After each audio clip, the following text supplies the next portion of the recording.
20 रुपए की चक्कर में एक शख्स ने अपने 10 लाख रुपए गंवा दिए। 20 रुपए का लालच दिखाकर एक ताजिर के 10 लाख रुपए लूट लिए गए। धोखाधड़ी का ये वाकया रियासत आंध्र प्रदेश के गुंटूर में पेश आया। तफसीलात के मुताबिक हरी बाबू नामी शख्स काली मिर्च के एक ताजिर के पास अकाउंटेंट के तौर पर काम किया करता है। वो HDFC बैंक से 10 लाख रुपए निकाल कर जा रहा था कि एक शख्स ने उसे बताया कि उसकी जेब से 20 रुपए का नोट नीचे गिर गया। हरी बाबू रकम की थैली गाड़ी पर रखकर जैसे ही 20 रुपए उठाने के लिए झुका, लुटेरे उसके पास से 10 लाख लेकर फरार हो गए।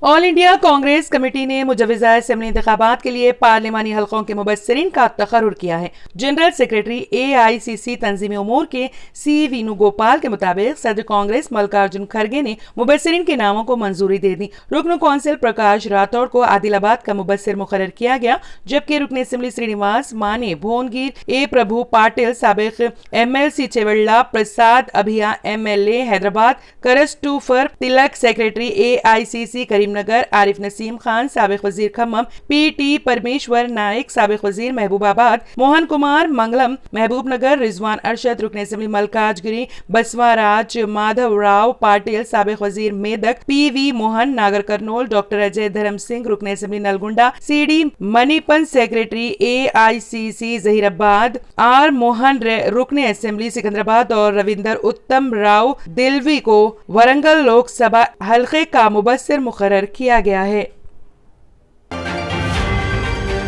राजस्थान के वज़ीर आला अशोक गहलोत ने मजहबी यात्रा को हमारी इक़दार और सकाफत का हिस्सा बताते हुए कहा है कि उनके दर्शन से अक़ीदतमंदों के दरमियान हम आहंगी, ताउन और खैर सगाली में इजाफा होता है। गहलोत ने वज़ीर आला की रिहायशगाह से वीडियो कॉन्फ्रेंस के जरिए गांधीनगर रेलवे स्टेशन से कटरा माँ वैष्णो देवी यात्रा के लिए जाने वाले डोडू के अक़ीदतमंदों से खिताब किया। उन्होंने कहा कि सूबाई हुकूमत भी इसी बुनियादी जज्बे के मुताबिक वर्षित नागरत तीर्थ यात्रा योजना में रियासत के बुजुर्ग शहरियों को मुफ्त तीर्थ यात्रा करा रही हैं। उन्होंने अक़ीदतमंदों के लिए अपनी नेक ख्वाहिशात का इजहार करते हुए कहा कि सूबाई हुकूमत बुजुर्ग शहरियों को तीर्थ मुकामात की यात्रा कराने के लिए पुरअज़्म है। उन्होंने कहा कि डोडू के MLA बाबूलाल नगर की तरफ से अपने खर्च पर 1200 अक़ीदतमंदों को स्पेशल ट्रेन से यात्रा कराना एक बड़ा और मुतासिर कुन इक़दाम है। महाराष्ट्र के जलगांव के एरंडोल गांव की जुमा मस्जिद को पांडुवाड़ा संघर्ष समिति ने दावा किया है कि यह मस्जिद हिंदू मजहबी ढांचे को मुनहदम करके तामीर की गई थी। इसके बाद जिला कलेक्टर ने मस्जिद को आरिजी तौर पर सील कर दिया। वहीं मस्जिद कमेटी ट्रस्ट ने जिला इंतजामिया के हुक्म को बॉम्बे हाई कोर्ट की औरंगाबाद बेंच में चैलेंज किया है। जलगांव की एरंडोल जुमा मस्जिद में नमाज पढ़ने पर पाबंदी आयद की गई है। महाराष्ट्र के जलगांव के एरंडोल गांव की जुमा मस्जिद के ताल्लुक से पांडुवाड़ा संघर्ष समिति ने दावा किया है कि यह मस्जिद हिंदू मजहबी ढांचे को मुनहदम करके तामीर की गई थी। एक सदी पुरानी इस मस्जिद को जिला कलेक्टर के हुक्म के बाद आरिजी तौर पर सील कर दिया गया है। एरंडोल जुमा मस्जिद की देखभाल के लिए जिम्मेदार मस्जिद कमेटी ट्रस्ट ने जिला इंतजामिया के हुक्म को चैलेंज करते हुए बॉम्बे हाई कोर्ट की औरंगाबाद बेंच एक मुफादे आमाद दाखिल की है। अदालत ने इस मामले को समाअत के लिए 18 जुलाई दी है। महाराष्ट्र में टमाटर की काश्त करने वाला एक किसान सिर्फ एक माह में करोड़पति बन गया।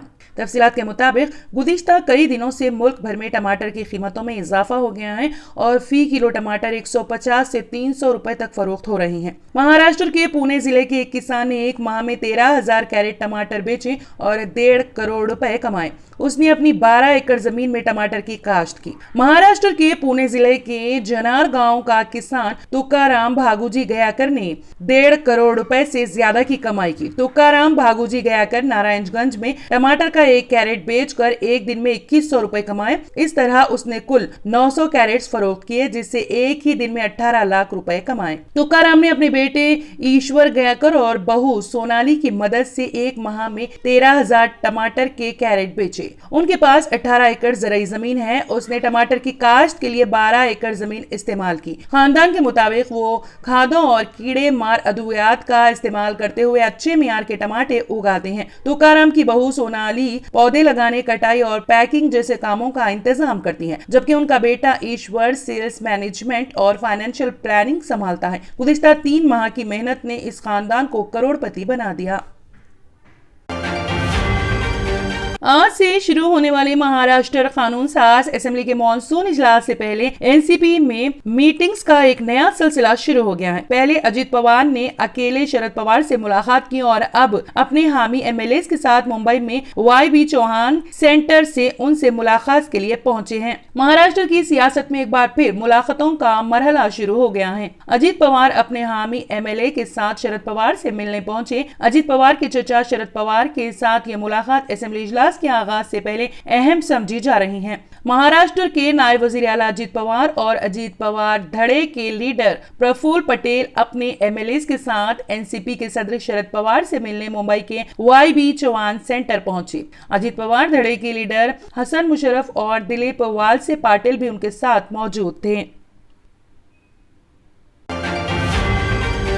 गिलाफे काबा की तब्दीली के लिए तैयारियों का आगाज कर दिया गया है। कस्बे काबा की तब्दीली के लिए मुखर्ररा इदारे के सरबराह ने मुख्तलिफ उमूर का जायजा लिया है। खबर के मुताबिक शाह अब्दुल अजीज कॉम्प्लेक्स में शोबे फन्नी उमूर के निगरान इंजीनियर सुल्तान अल खुरशी ने गिलाफे काबा की मुंतकली के लिए इस्तेमाल होने वाली बिजली की गाड़ियों और दीगर मशीनरी जिनमें लिफ्ट्स वगैरह शामिल है का जायजा लिया गया। गिलाफे काबा को मस्जिदुल हरम के बैरूनी दरवाजे से मुताफ तक पहुंचाने के लिए मखसूस रास्ते का भी तायुन किया गया। इस मखसूस रास्ते से गुजरकर गिलाफ काबा को वहां तक लाना और इसके बाद काबे की चारों सिमतों में गिलाफ को लिफ्टर के जरिए बुलंद करके उसे काबे की छत तक ले जाने के मराहिल पर तफसीली गौर किया गया। दरियासना इदारे उमूर हरमैन शरीफैन की जानिब से गिलाफ काबा की तब्दीली के लिए 15 अफराद को फनी तरबियत भी फराहम की गई है, जिनमें गिलाफ तैयार करने वाली फैक्ट्री के इंजीनियर्स और फनी शोबे के माहिरीन शामिल हैं। वाज़िह है कि गिलाफ काबा तब्दीली के तमाम अमल के दौरान हर एक हिस्से को अलहदा काबे के बालाई हिस्से पर लाया जाता है, जहां से फिर उन्हें उतारा जाता है और पिछला गिलाफ उतार लिया जाता है। ये अमल 4 मरतबा बारी बारी दोहराया जाता है जब तक कि नया गिलाफ चढ़ा ना दिया जाए और पुराना उतर ना जाए। गिलाफ काबा की तैयारी के लिए लगभग 670 किलोग्राम रेशम को सियाह रंग में रंगा जाता है। गिलाफ काबा को कुरानी आयात से सजाया जाता है, जिन्हें सोने और चांदी के धागों से बनाया जाता है। इस अमल में 120 किलो सोना और 100 किलो चांदी का इस्तेमाल है। शाह अब्दुल अजीज कस्बा कॉम्प्लेक्स के निगरान आला अमजद अल हाजी ने बताया है कि गिलाफ काबा नए साल हिजरी के पहले रोज तब्दील किया जाता है। खबर के मुताबिक इससे कबल कई दहाइयों से गिलाफ काबा कस्वत हर साल हज के दौरान 9 जिलहिज की सुबह को हुज्जाज के मैदान अरफात रवाना होने के बाद तब्दील किया जाता था। गुज़िश्ता साल हरमैन शरीफैन की इंतजामिया ने रवायत तब्दीली के हवाले से ऐलान किया था कि गिलाफ काबा तब्दील करने की सालाना तकरीब 1 मुहर्रम को मुनक्कद होगी। तंत्र मंत्र यंत्र के सम्राट బాబా ఆజం ఖాన్ బెంగాల్ 100% లాభం గ్యారెంటీతో పాటు కొన్ని కారణాల వల్ల మా వారి కంపెనీ బంద్ అయింది. పిల్లల స్కూలు, ఇంటి ఖర్చులు ఏం చెయ్యాలో అర్థం కాలేదు. అప్పుడు మేమిద్దరం బాబా ఆజం ఖాన్ బెంగాలీని కలిసాం. తర్వాత కొన్ని రోజులకే మా వారి కంపెనీ తిరిగి ఓపెన్ అయింది. ఇక మా జీవితంలో అన్ని సంతోషాలే. నాకు చాలా కలలున్నాయి, కానీ జేబులో డబ్బులు లేవు. ఇంజనీరింగ్ చదివాను, కానీ జాబ్ లేదు. ఆ సమయంలో నాకేం చేయాలో అర్థం కాలేదు. అప్పుడు నా ఫ్రెండ్ ఒకడు బాబా ఆజం ఖాన్ బెంగాలీ గురించి నాకు చెప్పాడు. ఆయన్ని కలిసిన తర్వాత నేను ఒక కన్స్ట్రక్షన్ కంపెనీలో ఇంజనీర్ అయ్యాను. మేమిద్దరం ఒకరినొకరు ప్రేమించుకున్నాం. కాని మా ఇద్దరి తరపు పెద్దవాళ్లు మా పెళ్లి ఒప్పుకోలేదు. మేము బాబా ఆజం ఖాన్ బెంగాలీ గారిని కలిసాం. ఆ తర్వాత మా పెద్దలు మా పెళ్లి ఒప్పుకున్నారు. ఉద్యోగం, వ్యాపారం, ఇంటిపోరు, ఆర్థిక సమస్యలు, ప్రేమ వివాహం, చేతబడి చేయబడిన వారు, భార్యాభర్తల మధ్య గొడవలు, పెళ్లిలో ఆటంకాలు, సవతిపోరు, శత్రుబాధ, విదేశీయానం, సంతాన ప్రాప్తి, ముట్కార్ని వశీకరణం స్పెషలిస్ట్. నేను చేసిన పనిని ఎవరైనా సవాల్ చేస్తే వారికి నగదు బహుమతి. మా address Baba Azam Khan Bengali, Malakpet, Hyderabad. Phone number 9573048697। Channel को अभी तक सब्सक्राइब नहीं किया है तो यहाँ पर रेड कलर का सब्सक्राइब बटन दिख रहा है, उसे क्लिक करें और हमारे चैनल को सब्सक्राइब कीजिए और साथ ही साथ बेल आइकन को भी क्लिक कीजिए, जिससे आपको ताज़ा अपडेट मिलती रहे।